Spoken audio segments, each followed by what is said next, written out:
much about it, but you know the richest country in all of Europe for rare earth minerals is Ukraine. $2 to $7 trillion worth of minerals that are rare earth minerals, very relevant to the 21st century. Ukraine's ready to do a deal with us, not the Russians. So it's in our interest to make sure that Russia... Lindsey Graham is so funny because he just like always openly reveals. We're moving on to Ukraine's drone war with Russia steps up as they wait for Trump. Sweeping the skies as the cold and dark close in. All along the Black Sea coast, every night, small units... I think one of the funniest parts about this, the last point I'm going to make is this. This is a leftist community. And one of the things that we shit on all the time is the fact that like people in the service industry do not have the same opportunity that I have where I could just like ban someone. You know what I mean? Like people in the service sector would have an infinitely better time if they could just like with one click say bye-bye to a rude customer. Okay? Could you imagine? You're working at Forever 21 and then some guy comes in and starts chirping at you and is like, I don't like the way that you are folding the clothes. Fold the clothes better. And you just go, click. And you cause them to perish immediately from your site. For a week, at least, if you want to. It would make the situation infinitely better. And some consumers of this content don't understand that they're kind of doing that in a similar way. And I am, of course, not comparing myself to the tumultuous nature of like the service sector or the shitty not paying jobs that people have to take on in order to pay off their student loan debt relief. I'm a very well-paid babysitter, okay? Endlessly privileged. But if you come in here and you chirp at me like a bad customer, I do have and will always exercise the right to ban you. You know?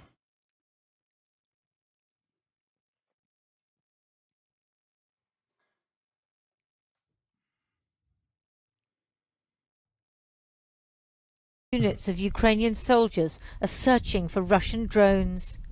Drones that drop explosives and reconnaissance drones that map Ukrainian radar and pave the way for missiles. Most they shoot down, but not all. Так, на мою думку, змінилось, їх стало більше. Вони почали запускати їх частіше із різних напрямків. Але все одно ми робимо все, щоб їх збити. І все, що ми можемо. This morning, drones wrecked this housing complex in Odessa before the Russians launched a missile. An old-age pensioners' community centre took a direct hit. It's the fourth time the area has been struck. But can you ever get used to this? Иди полежи, я тут на цвету. Куда полежи, когда во всей квартире стекла? Ну, я буду сейчас собирать стекла тебе. Сейчас муж приедет. Будет тоже убирать. Четвертый раз, ну сколько же можно? Сейчас на тебе, сейчас все раскурочилось. Мало того, тут стенки повредились. Вылетело вон здесь. Ой. На балконе полстенки отвалилось. Там в большой комнате тоже под подоконником отвалило. Nearly 3 years into the war, everyone knows the drill. The experts who find missile fragments to work out which kind of rocket it was. The psychologists helping people like Eva Pohodina, whose late father used to live here, and for whom these aren't just concrete apartment blocks, but a cradle of memory. І коли прилітаю сюди, для мене це взагалі дуже емоційне, ну, таке, дуже боюся, аби якась пам'ятка про нього лишилась, вибачте. От, тому я побігла побачити, чи ніхто не помер і чи стоїть батьківський дім. Бо в нього вже декілька разів то тут, то там поряд прилітало. So this was another seemingly random missile attack on a civilian part of Odessa. It came in just before 10 o'clock this morning. We heard it from where we were in another part of the city. The aim? To terrify Ukrainians into wanting an end to this war, whatever the cost, even surrender. Hannah Shelest's Odessa apartment was destroyed by a drone last week. We are in the historical downtown, which is under the UNESCO protection, so not just historical downtown, but UNESCO protection. And still Iranian Russian drones are here just in the downtown shooting plenty of residential areas. As a military analyst, she's thinking about whether Ukraine might exchange land for peace in negotiations expected after President Trump takes office in January. People ready for negotiations, but not for surrender. And that is the very thin line in this, which is very important. But you say they're ready for negotiations. That means a territorial compromise, doesn't it? No. Because, negotiations can be from the different positions. And why we should, if we compromise the territories, it means we would reward Putin. Beyond Odessa's famous Potemkin steps, a ship comes into port, ready to load up with grain. Freedom of navigation. Oh, yeah, it is interesting. This is the same woman that was covering Lebanon. Oh, my God. I just realized, holy shit, the market tonal shift in this. Like, this is accurate reporting that centers the humanity of the victims. Her coverage on Lebanon was literally, oh my God, her coverage on Lebanon was just like basically saying that they're, Hezbollah's presence is the reason why these innocents are asking for it. It's kind of crazy.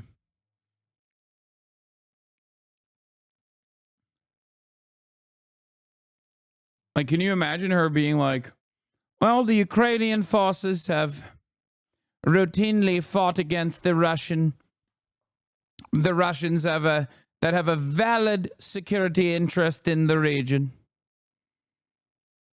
And that is precisely why they're attacking certain points filled to the brim with civilians. They claim, the Russian claim for why they must bomb the orphanage is because they're interested in the underlying Azov battalion groupings amongst the Ukrainian insurgency. Like, that's how you would cover it if you were covering it like you're covering Lebanon. And it's really interesting because this is the correct way to cover this story.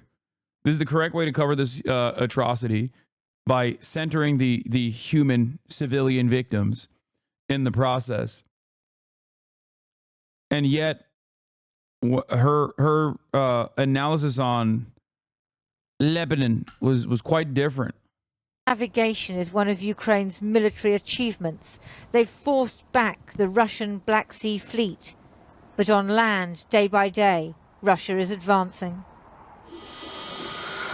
3D printing to make components for drones and grenades at one of 34 centres founded by Odessa's most prominent MP. Drones are the big thing. Are any of Drones are very big story and very big part of the war right now. So they need such things which they should be light, but at the same they put inside explosives so they can drop from the drones. Honcharenko has organised shifts of volunteers making camouflage netting for the soldiers. He's a professional optimist, even in the face of battlefield losses and the prospect of Donald Trump forcing negotiations. Many people here in Ukraine, including me, we have hopes. Because the first source of hope is the fact that he said that he will drop the oil prices. He said, I will drill. And he will do this not for Ukraine, but for United States. But we will benefit from this because of Russia. Because the main source of Russian war chest is price on oil. So if he will really do this, and if the oil price will drop significantly, this will have devastating effect on Russia. It will be more than nukes and any experimental ballistic missiles. Well, maybe. My biggest problem with the President Trump that he's unpredictable and he can change his mind during one day. That's the problem during the war, because during the war you need planning, you need to understand on whom you can rely. If Donald Trump was here today, what would you say to him? I would say to Donald Trump that Ukraine can be a very strong ally. You can't lose a ally like this. This is a very good deal for United States to do. Ukraine has survived despite... Also, I mean, here, for the record, if you guys like legitimately think that Donald Trump is going to change the trajectory too dramatically,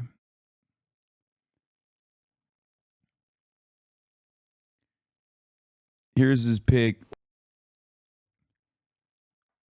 New counterterrorism advisor Sebastian Gorka. I'll give one tip away that the president has mentioned. He will say to that murderous former KGB colonel, that thug who runs the Russian Federation, you will negotiate now, or the aid that we have given to Ukraine thus far will look like peanuts. That's how he will force those gentlemen to come to an arrangement that stops the bloodshed.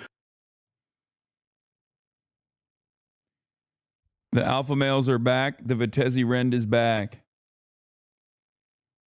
Ukraine is still standing. This war is about money. People don't talk much about it, but you know the richest country in all of Europe for rare earth minerals is Ukraine. $2 to $7 trillion worth of minerals that are rare earth minerals, very relevant to the 21st century. Ukraine's ready to do a deal with us, not the Russians. So it's in our interest to make sure that Russia... Lindsey Graham is so funny because he just like always openly reveals. He is so, I don't know why.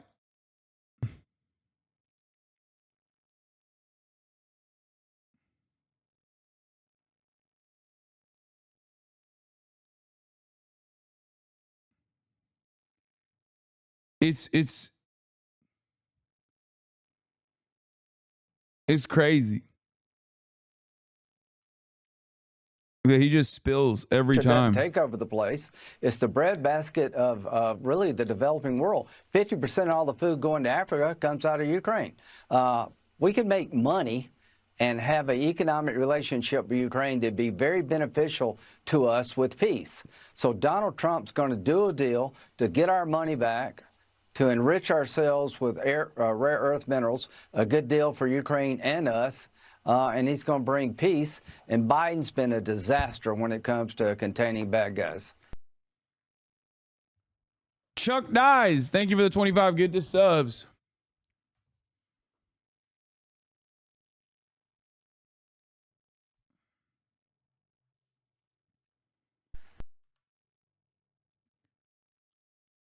Interesting.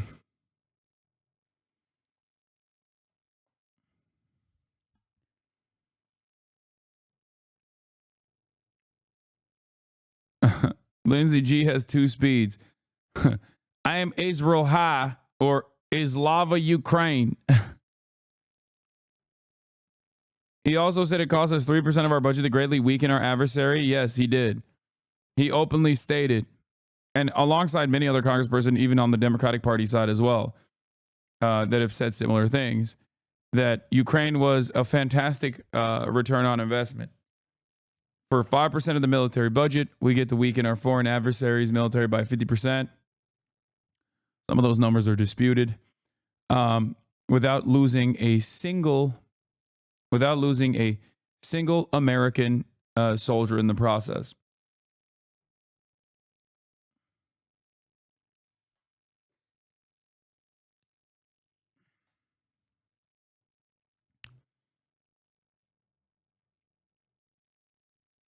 Everything's getting worse. Over and over. And it's always normal people that suffer. It's never going to be Lindsey Graham that suffers for this. Okay? despite the Russian invasion. Its people keep going through. Vladimir Putin doesn't suffer from this. Lindsey Graham doesn't suffer from this. It's just regular ass Ukrainians that fucking want to live their day-to-day existence without fear of bombing campaigns that will suffer from this and will continue to suffer from this. Military setbacks and persistent attacks. But they've yet to see whether Donald Trump's idea of a deal will be an acceptable compromise or surrender. And let's go to Lindsay live now. Lindsay. But this is why I also said that, like, I don't think Donald Trump is going to change trajectory on what would have happened if the Democrats assumed office in 2025 as well. Like, they are not,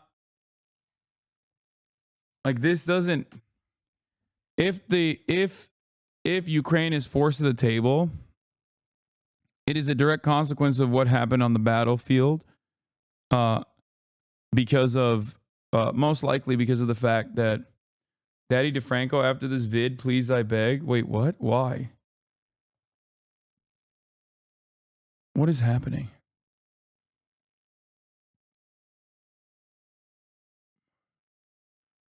What?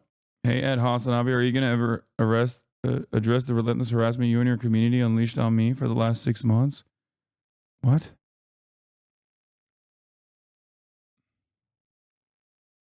Who are you?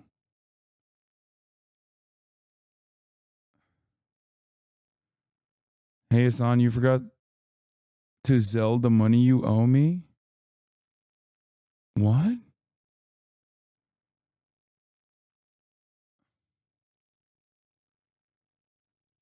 What is going on today, man?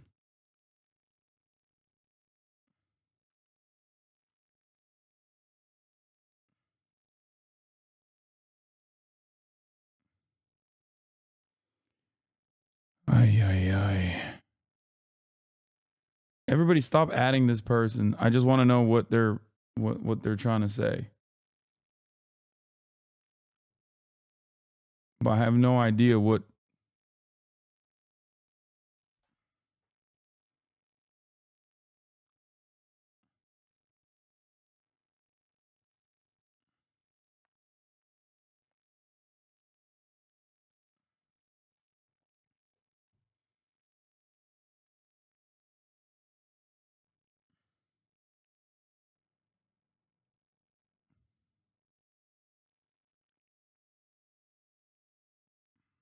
Anyway.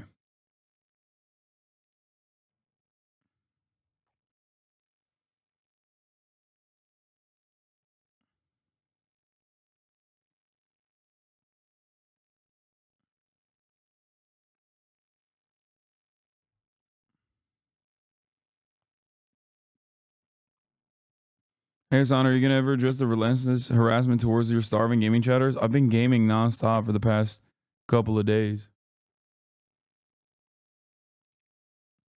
Hasan, please don't pretend like you have no idea. This could have all been handled a long time ago. What? I can't tell if this person is memeing or if they're genuinely exhibiting, like,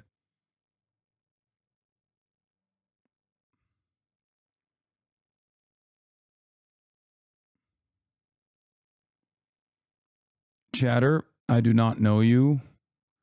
I have no idea who you are. You might have forgotten to take your medication. I mean this sincerely. I think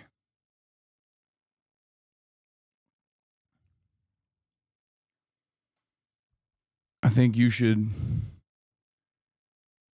I can't tell if you're trolling or if you're just like having a hard time with what the truth is. I don't know what's going on. But I hope you get better. All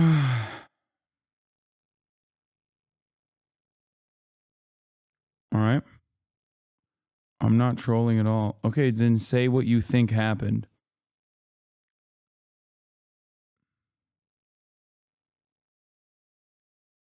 But What would the truth be?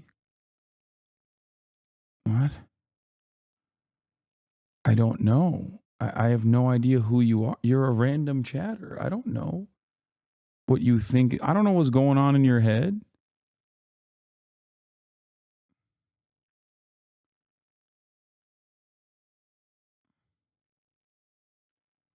Ban and move on. What are we doing here? I do want to understand where they're coming from so I can maybe be helpful. But I don't know if I'll be able to. Because like it seems like they've been chatting in the community infrequently.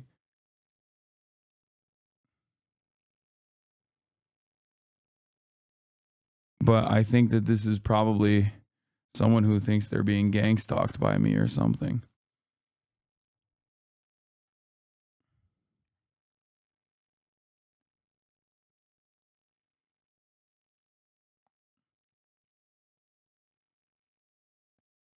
I don't know.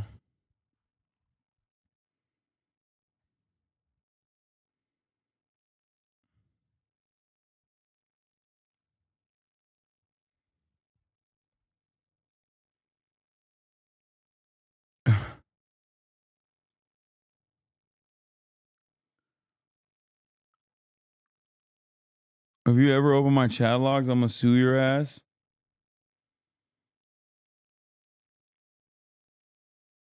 I don't think that they understand what is going on either. I think they're just prodding. Krishnan, in the last couple of hours, the Ukrainian armed forces have said that not one but two Iskander ballistic missiles were fired at Odessa today. As we saw, one got through, injuring 11 people. The other one was shot down. At the same time, we're seeing diplomatic moves. The British have announced sanctions on a further 30 ships of what they call the Russian Shadow Fleet. That's taking Russian oil around the world in a way that can't be tracked or is very difficult to track. Mark Rutte, he's the new NATO Secretary General. He was meeting President Erdogan of Turkey today to discuss how to end the war. Erdogan is very important. And tomorrow... She said it. Erdogan is very important. Meeting of NATO and Ukraine. Everybody trying to maneuver before President Trump gets into power and does, we don't know what.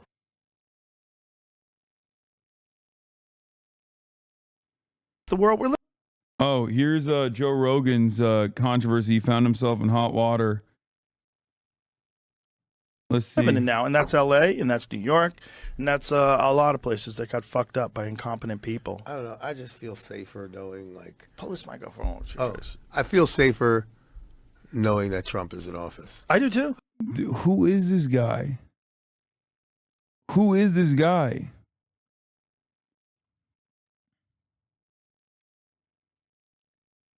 I like feel great about it. Like I just like what I don't feel safer is right now they're launching missiles into Russia. Yeah. How are you allowed to do that when you're on the way out? Like the people don't want you to be there anymore. There should be like some sort of a pause for like significant actions that could potentially start World War III. Someone in the chat saying he's the producer of Lean Back. His name is Scott Storch. He's a famous legendary music producer. Okay. Glad that, we got the top intellectual minds on this case. They're gonna fix the Russia situation. Maybe that would be a good thing that we would like to avoid from a dying former president. Mm-hmm. It's the whole thing is nuts. I mean, look, I don't know shit about politics. Zelensky says Putin is terrified. Fuck you, man. Fuck you people. You fucking people are about to start World War III.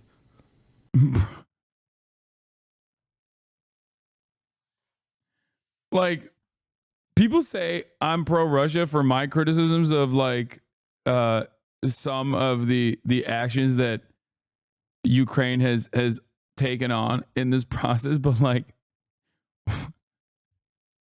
fuck you mean? Like, what are they supposed to do, brother? What the fuck? Like, he's not wrong. No, I think once again, this is entirely in the hands of the United States. But of course, never, Americans who are jingoistic and Western chauvinists always discount America's influence in this process. Okay? They'll only do it when they're doing it on like partisan lines to turn around and say like, oh, Biden is such a fucking old dumbass for doing this. Like, fuck you people. When they're talking about like Ukrainians. Listen, Ukrainians understandably have a right not only to defend themselves, but to rid their borders of a Russian invasion. Okay? But if the situation on the ground is untenable, the way I analyze everything is how, like, America's actions in this process, allowing Ukraine to strike into Russian territory, for example, will this actually de-escalate?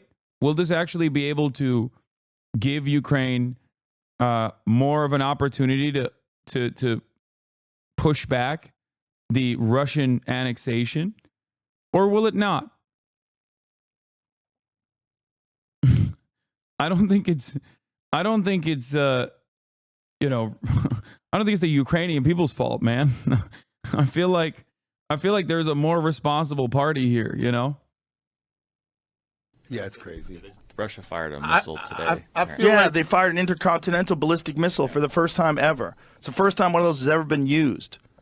That's insanity. It's fucking insanity, because those intercontinental ballistic missiles can have nukes on them. This one didn't, but if it does, the whole world changes, and it changes because of the military-industrial complex, and it changes because of the money that's going to Ukraine, and it changes because the outgoing president or whoever the fuck is actually running the country has decided to do something fucking insane. Yeah, fucking insane. And we're all sitting there watching it, and people are cheering it on. CNN was saying... Is it possible that you can talk about Romania's heading candidate, which is pro-Russia and anti-Semite, plus supports legionary movement? Yeah, I don't know what the fuck is going on in Romania, but we'll dive into it in a little bit. And like, finally, see what their headline was about Zelensky about Biden giving Zelensky the ability to use long-range missiles. U.S. made long-range. It's not like nobody knows where they came from. It's not like nobody knows we've been funding this. It's a proxy war. The whole thing is fucking insane. It's insane. Come to the negotiation table. Sit down. Work this out. Stop killing everybody. Yeah, I think the real responsible party that is Zelensky internally has obviously internal pressure from people to the right of him that want him to never entertain any sort of ceasefire prospect. Okay? But if America was like, hey, we got to pack this shit up because Donald Trump is going to be significantly more devastating, then Zelensky, alongside China and Russia, would come to the ceasefire negotiation, would come to the table to broker some kind of agreement.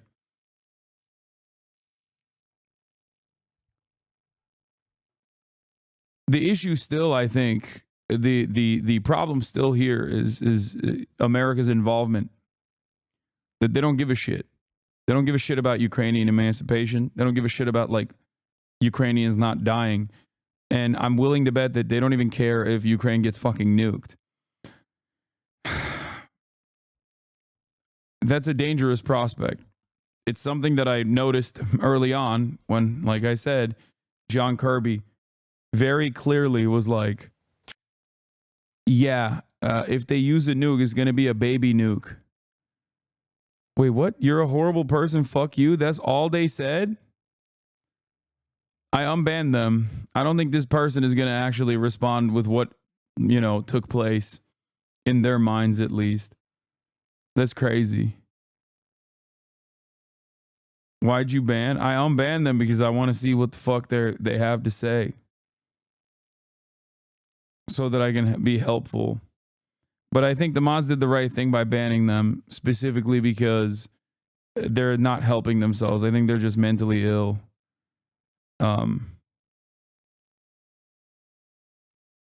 They banned him because they don't want that person to that person that's probably going through a mental health episode to say stuff that puts them in the crosshairs unfairly. U.S. allows Ukraine to use long-range missiles So what did they say? Someone had said that, like, CNN was saying that it was a good thing, which I think is how has the left gone so far crazy that they think it's a good thing to launch missiles? Just that's what's scary about life, is like you don't want to pay attention to that shit. You just want to live your life. You want to just be carefree. Several officials even suggested that Mr. Biden could return nuclear weapons to Ukraine. So U.S. and European officials are discussing deterrence as a possible security guarantee for Ukraine, such as stockpiling a conventional arsenal sufficient to strike a punishing blow if Russia violates a ceasefire. Several officials even suggested that Mr. Biden could return nuclear weapons to Ukraine that were taken from it after the fall of the Soviet Union. That would be an instant and enormous deterrent, but such a step would be complicated and have serious implications. Good Lord. I mean, it's the HasanAbi doctrine.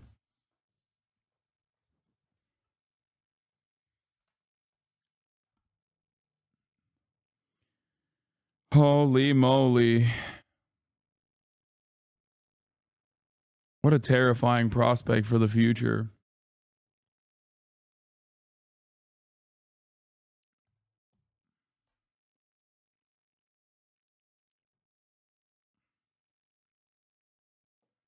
Ukraine's going to be like, yeah, we're going to give nuclear weapons to Cuba after this.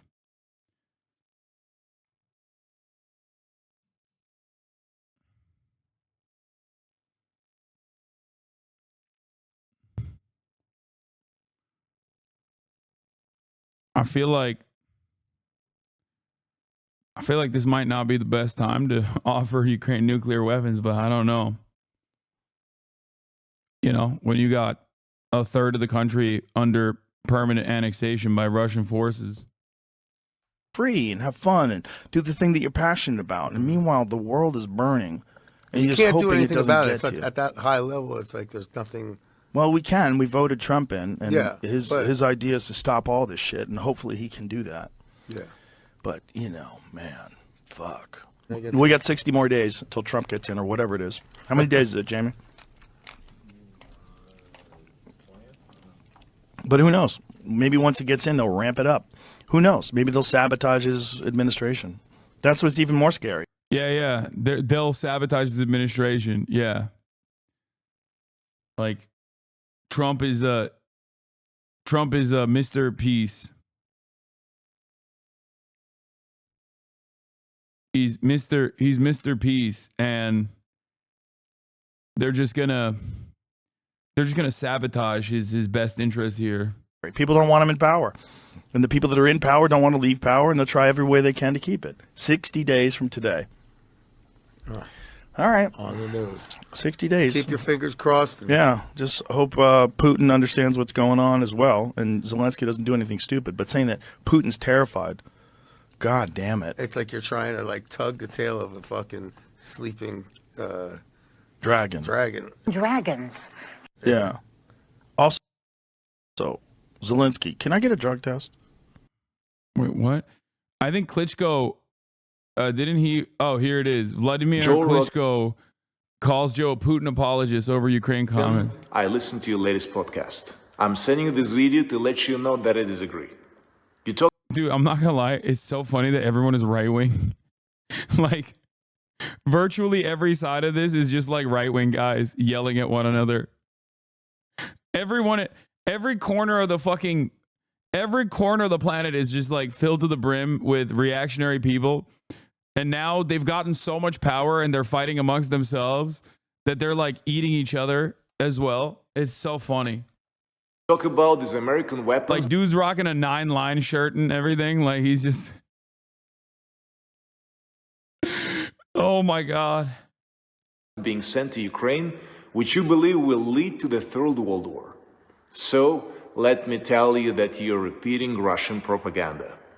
Putin's Russia is in trouble, so they want to scare you and people like you. His war was supposed to last 3 days.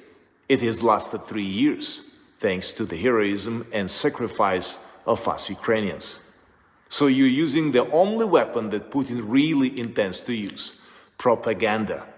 And this weapon really weakens our democracies. Putin's Russia wants to destroy Ukraine quietly. They want America to stay quiet, not great, but quiet.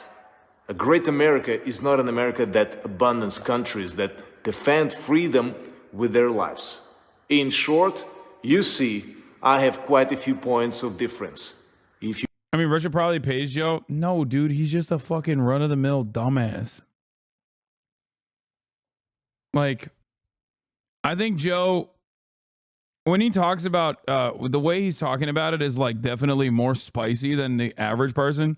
But I think the average American is just like, why the fuck are we giving Ukraine money? Why are we just giving them weapons and now Russia's going to use a nuke? This sucks. Fix the fucking potholes. Americans will vote for a fascist if they believe that the fascist is going to fucking literally reduce the price of eggs, okay? A guy that says that they're going to deport 20 million people. They don't give a shit. So for them, for most Americans, I think, Agent Hassan Pikersky, congratulations on heroic mission to corrupt mind of American. Great success. Yeah, I don't think that, like,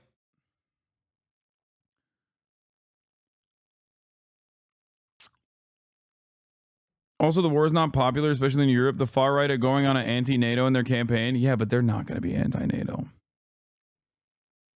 Like, look at Meloni. Italian fascism and European fascism in the aftermath of World War II was directly propped up by NATO.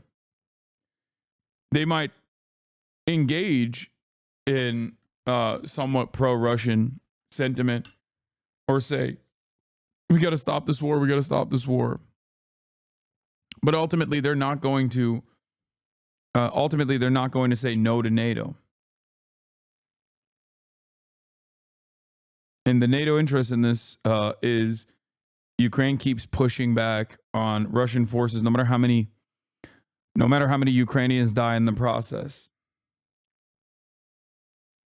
If you invite me on your podcast, we could discuss them like free men. He's doing the millennial pause. The far right are great to package themselves with left-leaning messaging only to do the complete opposite of socialism because they only believe that people deep down prefer socialism at the end of the day. Yeah, I mean, if there was there was another guy who was, there were two guys that presented themselves as leftists early on, or at least like invoked the left-wing populist economic sentiment, while they just had an underlying nationalism that they wanted to actually push for, really. Adolf Hitler and old Benito. Okay?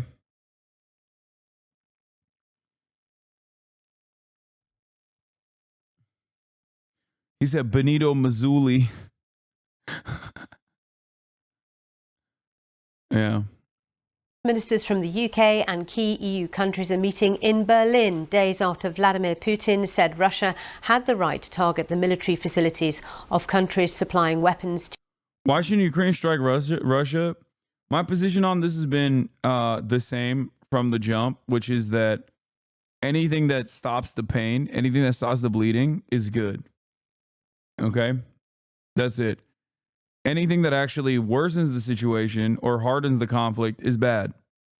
This is, of course, Russia further pushing into Ukrainian territory. That should stop. That is bad. It's also a matter of like how you can influence. How you can influence the parties that are either being invaded or doing the invasion. This is why I was a big fan of the early ceasefire negotiation that many of the pro-Ukrainian accounts actually yelled at me over and said that I was pro-Putin over. The famous 15-point ceasefire plan that was negotiated on and then immediately cast aside after, Boris Johnson was like, no, we have full commitment to the Ukraine. We will defend you unconditionally.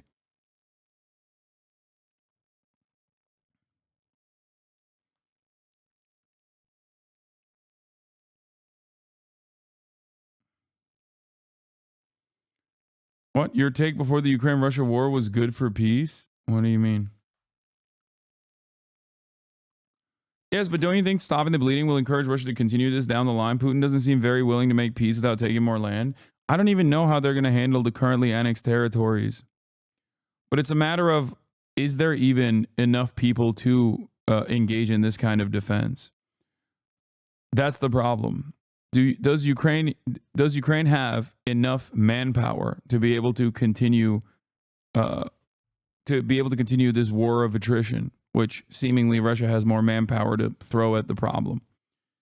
And it doesn't seem like that is the case, which is part of the reason why I think even more and more Ukrainians nowadays are in favor of a ceasefire negotiation. It's actually reached the majority of the Ukrainian population now.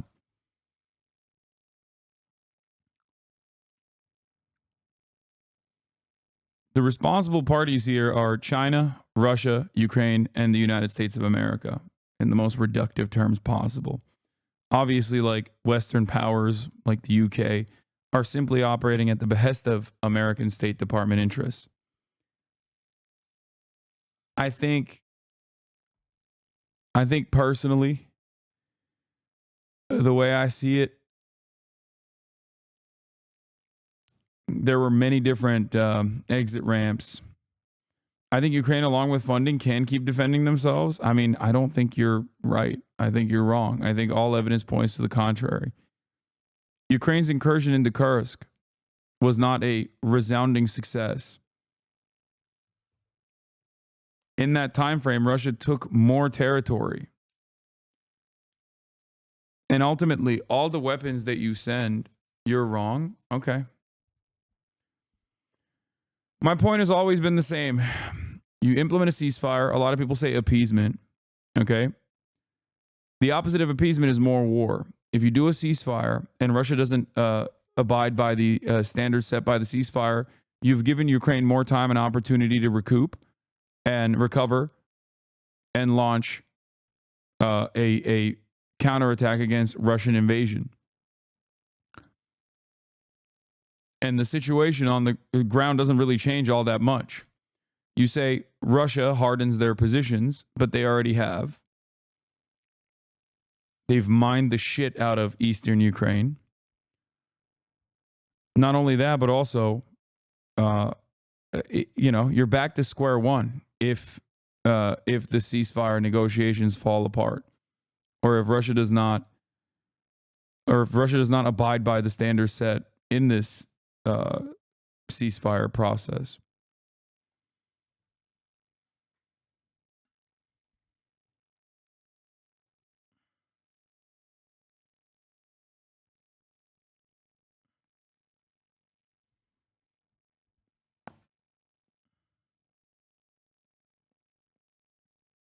Helicopters right now circling above WeHo announcing that they're in pursuit of a terror suspect and report sightings.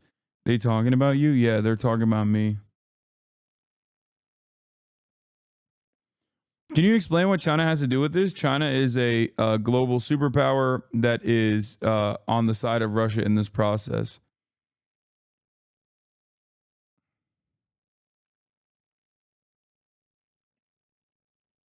They have time and time again talked about putting forth a ceasefire proposal. And I think at times they've even pushed Russia not to go overboard, like when the nuclear brinksmanship was occurring early on. But if all you do is appease over and over again, will there any be Ukraine left to defend after a certain point? I understand and agree with you wanting to stop the suffering, but what good will foreign and unjust peace do if it means the bully Russia wins? I mean, I want a ceasefire in I want a ceasefire in Gaza as well. I would never be like, oh no, the Palestinians should fight until the last man.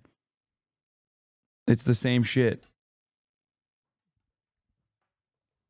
I'm never going to be like, the Palestinians have to fight till the last man. I don't care. I don't care what happens. They have to fucking fight because I care about the human beings. Okay?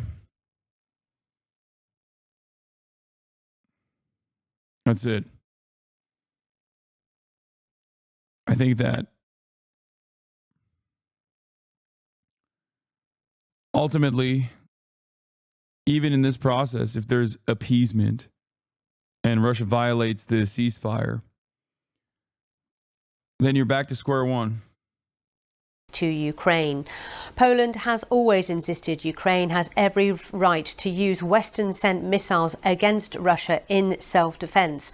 But the country hosts several US military facilities, including one that Russian officials have identified as a possible target if the war escalates. Our Eastern Europe correspondent Sarah Rainsford reports from Warsaw. When Vladimir Putin threatens to escalate his war, it's people in places like Redzikowa that might worry. Because just beyond the wire in this tiny Polish town, Your position that foreign policy is independent of the president is brain dead. By that logic, the Iraq wars was inevitable and not a specific goal of a neocon insurgency. Mersheimer Marxism undefeated. I like that you say Mersheimer is a Marxist. Yeah. Famous Marxist, dude. Incredible. Incredible cook. Thank you. I also think that the Iraq war was inevitable is such a funny take to say with the Kamala Harris campaign. And not only just the Kamala Harris campaign, but the Joe Biden administration basically following through on the neocon agenda of escalating tensions and allowing Israel to fucking do whatever it wants. Yeah, you're right. It's not independent. You're so right. You're so right. Every administration has had dramatic differences. No, American foreign policy only goes in one direction: far right or just right. Okay. You always say, do you think Al Gore would have invaded Iraq if 9/11 happened under Al Gore? Probably. Yes. Yes. The question I have for you is, why didn't Obama end the Iraq war after running against it? Why didn't Obama end Afghanistan after running against it? Why didn't Joe Biden reinstate the Iran denuclearization agreement if they were against it?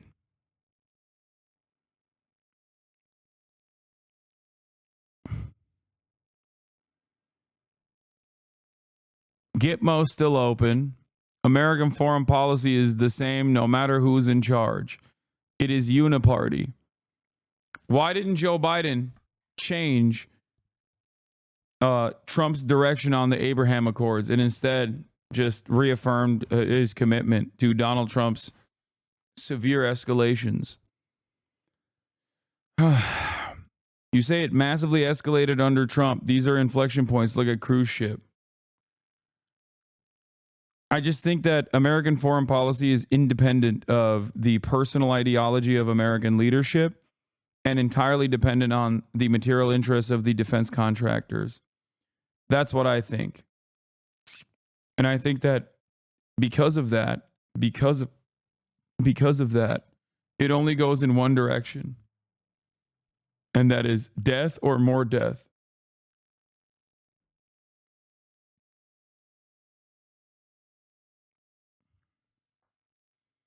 Right-wingers will always make matters worse. That much is true.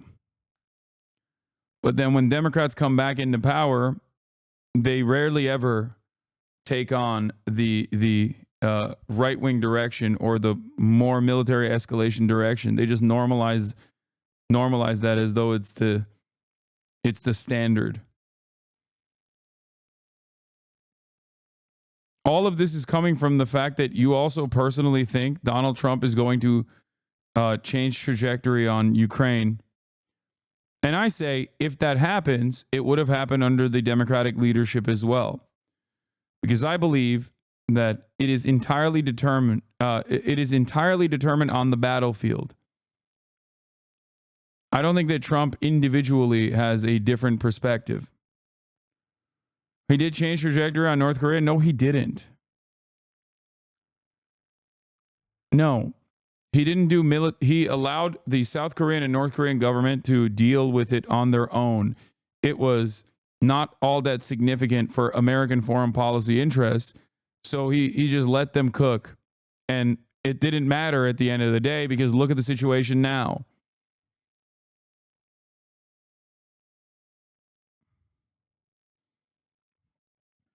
Is an American military base, one that Russia has openly called a potential target. The site was opened officially this month, part of a US missile defense shield to protect the skies over Europe. Then, when Russia fired a hypersonic weapon at Ukraine, Vladimir Putin warned those who arm Kyiv with missiles they could be next. So some here are nervous. It's all Regina's family talk about. She says they feel the threat from Russia is growing. Joachim, though, says Vladimir Putin would never take on the US, because then he and Russia would be wiped off the earth. So you feel the history here in Poland quite acutely? Correct. Yeah. Poland has suffered a lot from the Soviet times and from Russian imperialism. And Putin is our neighbor. Back in the capital, this MP tells me her country understands the threat from Russia better than others further west. And she believes standing up to Putin is the only choice. What he's currently saying, is not credible. I think that if we were to appease him in any way, shape or form, that would only... No way. This channel is cooking. Should we return Crimea to Turkey? Shut the fuck up. This is like, dude, this is actually crazy. This is actually crazy. Oh my God. Everything that I joke about inevitably becomes real truth, okay? Strengthen I gotta pee. The Russian aggression. It's either Ukraine that we support, or we have Russia behind our eastern borders. But Poland believes Moscow is already attacking here. When fire tore through this giant mall in Warsaw, the Prime Minister said Russia was likely to blame. Linked to this and other incidents meant to destabilise as well as destroy. It's strange to think that this fire could be anything to do with Russia, but that's what the authorities were investigating. And not just here, but acts of arson and sabotage right across Poland that could be part of a hybrid war. When I ask people here about the risk of rocket strikes, Nie tylko on ma rakiety. this lady laughs that Putin isn't the only one who has missiles. But Russia's murkier hybrid attacks on Poland have already escalated. Sarah Rainsford, BBC News. Can Ukraine win? That's the question on the minds of many analysts as the war in Ukraine grinds on. With regards to Ukrainian forces, a friend described it as they are bleeding out. Today, after over 2.5 years of fighting, Russia controls about 18% of Ukrainian territory. What's more, Ukrainian troops are outnumbered and outgunned, with little prospect of significant relief. Donald Trump's victory in the presidential election also brings a fresh jolt of uncertainty to continued U.S. support for Ukraine. Do you want Ukraine to win this war? I want the war to stop. I want to save lives. Now, with Russia continuing to make slow gains on the battlefield and Kyiv facing a tough winter, some believe Ukraine may need to come up with a more realistic plan. To better understand the state of play on the battlefield and what may come next, the Wall Street Journal sat down with retired Brigadier General. Someone's going to clip this and say Hassan was advocating to his audience that Ukraine will lose the war. This video, yeah. Also, by the way, this while we're having this conversation, live reporting from CNN says that Russia is doing a mass swarm of drone attacks Drones attacking the Ukrainian capital from all directions. What was said concerning the desire to restore relations with Russia to help end the Ukrainian crisis, in my opinion, seems to me to be at least worthy of attention.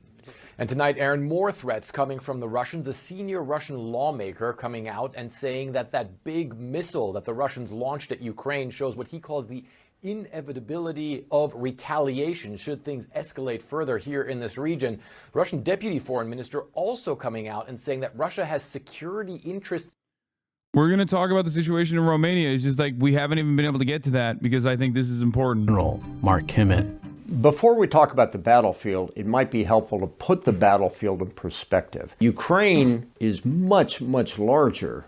It goes along this entire borderline. 4/5 of the country is not involved in the war directly. There's no direct combat action going on.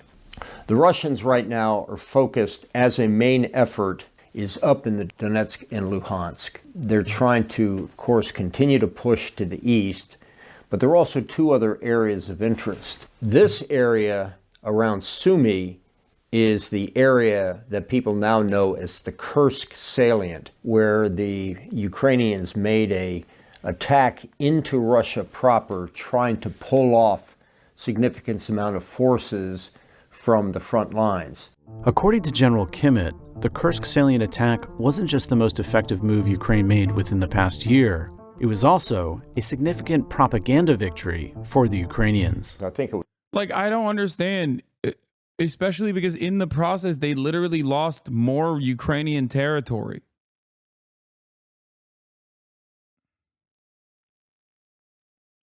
You know what I mean? Like Russians made further incursions into Ukrainian territory. It was masterful in terms of the element of surprise that they could attack into Russia, make gains, and point a dagger towards Moscow a couple of hundred miles away. It was in many ways wrong in terms of its other intent, which was to draw key Russian forces off the Eastern Front. And I think it was wrong because it was inevitable that the Russians would do what the Russians always do, which is they're now trying to envelop that force. It's a bargaining chip, or do you want the ceasefire to be pure loss for Ukraine? No, dog, I don't think you understand. Dude, just listen to the fucking general. Okay? Listen to what he's saying. Don't listen to me. You think I'm a fucking biased operative that has, a cynical purpose for analyzing the situation the way I'm analyzing it. Like, no, I don't think Russia's invasion is in any way, shape, or form moral or justifiable, okay? I don't know how many fucking times I have to bring this up. Jesus Christ, dude. Over here in Luhansk and Donetsk, the battle for the last 6 months has, for the most part, been focused on one side defending and the other side attacking key road installations. Primarily, these two roads going into Kharkiv are being blocked at these key intersections where a number of roads come through. But these are very, very small areas, very small distances measured in the kilometers, in many times the hundreds of meters. Down here in Zaporizhia and Kherson, it's clear that the Russians are holding the line there. I don't think there's an opportunity for this winter for the Ukrainian forces to make any headway down here. They might, in fact, push out a little bit from Kherson, but I think they're going to go into the wintertime holding the line. So overall, stalemate along this line. This is where the main effort of the Russian forces are focused upon, trying to break through along this route and along this route to either threaten Kharkiv or to come down here and surround the forces that are, the Ukrainian forces that are attacking along this route, and of course trying to get Donetsk back if you're the Ukrainians and attack west if you're the Russians. So watch this area for the main action supporting action up here around Kharkiv and Kursk, and holding the line down here in Zaporizhia and Kherson. In recent months, the Ukrainians have had success deploying drone swarms into Russia. These long-range strikes, which have reached all the way to Russia's Arctic shores in the north and areas bordering Kazakhstan in the east, have slammed into missile storage facilities, strategic fuel reserves, military airfields, and defense plants. Despite the many sacrifices made thus far by the Ukrainians, General Kimmett sees the conflict as an ongoing stalemate. I think it'd be accurate to say that neither side is winning, nor is either side losing. But if you talk about the ability to replace those forces, it is clear that the Ukrainians are losing capability at a faster rate than the Russians are losing capability. The West still backs Ukrainian President Volodymyr Zelensky's long-term stated aim of taking back control of Ukrainian territory. But recently, the Biden administration said it was concerned that the Ukrainian leader's plan for winning the war against Russia lacks a comprehensive strategy. His war aims, which is pushing the Russians out, restoring sovereignty. Will people actually still say cope after this? I suspect they still will, or will tell me that I'm like wrong or have some kind of like cynical opinion here. But I see no way out of this. Like, maybe I'm wrong. But when you got people who were originally committed to Ukraine is doing a fantastic job over and over again, saying that Ukraine is actually destroying Russia and is like purging all the Russians from its territory, like there were a lot of these people, and now their positions have changed. One must take note of why their positions have changed. Like, when you got Western media also being like, yeah, maybe the situation is untenable, unmanageable. There's a reason for why they're saying that. And it would have been infinitely smarter for Biden and his supposed adults in the room, foreign policy experts, to actually try to come to a meaningful resolution than to allow Donald Trump and his madman antics to deal with the process in perhaps an incredibly violent way. I do not know how Donald Trump is going to deal with it. But the reality of the matter is, all the annexed territory that Russia has permanently annexed at this point are going to launch insurgency battles. Russia, and I said this last time, will not be able to maintain this territory militarily, okay, without incurring severe penalties.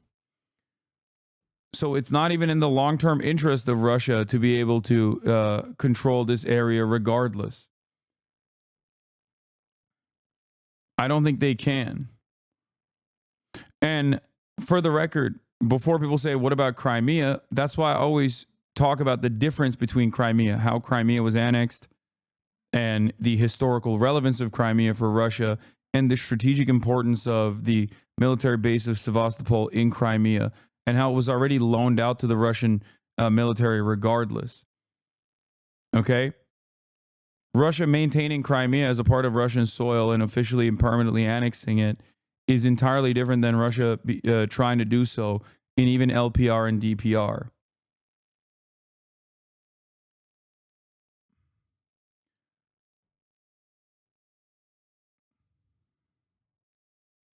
Both on eastern Ukraine and on Crimea. My view is that's impossible, unrealistic.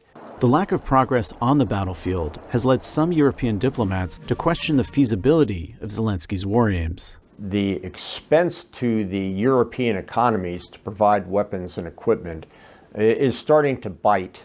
They don't have that excess capacity, for one. They don't have the industrial capability to produce replacements, two. And three, as we, the United States, continue to press for them to meet their NATO obligations, to do all of that is a pretty tough call on the Europeans. Another concern is population decline. A confidential Ukrainian estimate from earlier this year put the number of dead Ukrainian troops at 80,000 and the wounded at 400,000, according to people familiar with the matter. Western intelligence estimates of Russian casualties vary, with some putting the number of dead as high as nearly 200,000 and the wounded at around 400,000. To shore up its manpower on the battlefield, Russia is also looking to North Korean troops. The Pentagon recently said North Korea sent about 10,000 troops to Russia. If you think about war, 90%, 95% of soldiers on the battlefield aren't on the front lines. They're cooking, they're in command posts, they're repairing trucks. That's why Ukraine conscripts from the top. Troubling, it is now the case that they're sending some of those older men into the trench lines.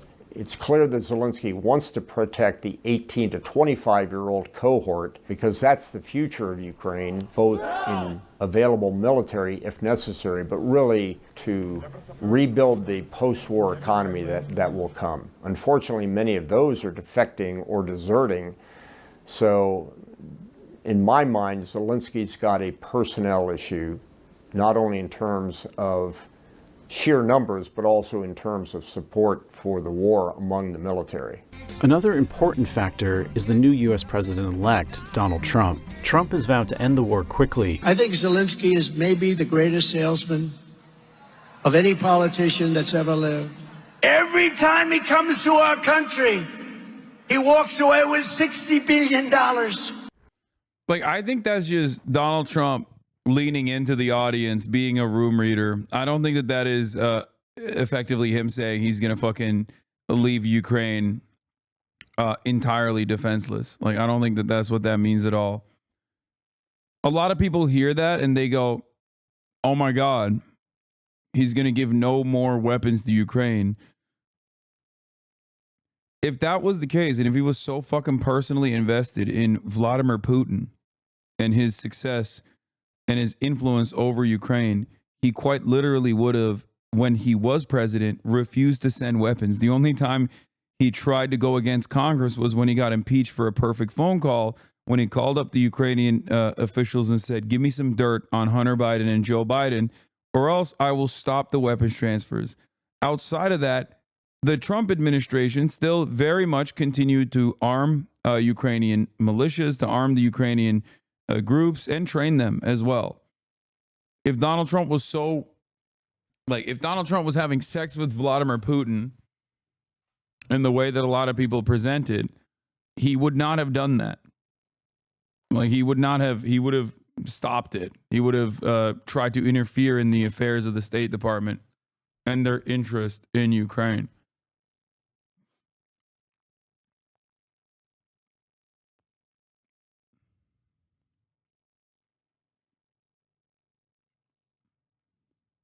Looking ahead, General Kimmett sees a hard road for the Ukrainians. There is little doubt in my mind that the Ukrainian armed forces could continue to stay. Trump will abandon Ukraine. I do think Trump is in Putin's pocket. His cabinet says it all. What are you talking about? I just showed you Sebastian Gorka, his counterterrorism expert, literally say Donald Trump is going to send so many weapons to Ukraine if Russia doesn't come to the ceasefire negotiation table that it will make Biden look like peanuts.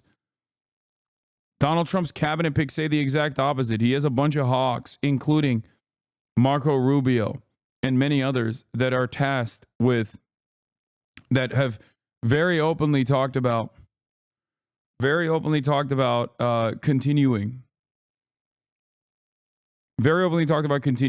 the proxy war that America is interested in Ukraine. I think a lot of people are arguing from the same side without realizing, both liberals and Republicans alike. Republicans and liberals both think, like, for different reasons, Donald Trump is going to end the war in Ukraine. And I think that is not the case because I think ultimately, I'm a huge fan, but Trump can't be trusted. No, I don't think Trump can be trusted either. I've never said that Trump can be trusted. My position on this is that the war in Ukraine has absolutely nothing to do with Ukrainian emancipation and everything to do with military Keynesianism. The idea that, like, we are propping up American manufacturing and giving fat defense contracts to our contractors to offload a lot of their older weapons, a lot of their older targeting systems into Ukraine. Like Donald Trump is not gonna. I don't think Donald Trump is gonna look at that and be like, all right, we're gonna change the trajectory. Intact and on the battlefield through 2025, through a year from now. But I think the political and diplomatic issues are going to overwhelm the battlefield issues.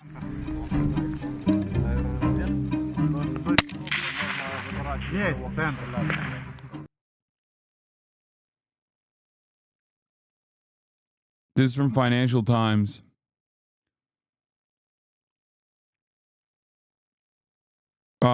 At several flashpoints across the 1,000-kilometer-long front line, Ukraine's troops are enduring relentless Russian air and ground assaults. A commander of an artillery unit near Kurakhove, where the fighting is most intense, told the Financial Times on Monday that Russian troops were attacking from three sides. He and his troops are ready to pull back, he said, but we do not have the order from the top yet. Kurakhove and the city of Pokrovsk, 40 kilometers north, are both critical logistical hubs for Ukraine's army and are largely destroyed. The coking plant on the outskirts of Pokrovsk that has also come under attack is the largest in Ukraine and is crucial to its steel manufacturing industry. CDS, the military think tank, estimated by December the front line will probably shift 30 to 35 kilometers west of its current position.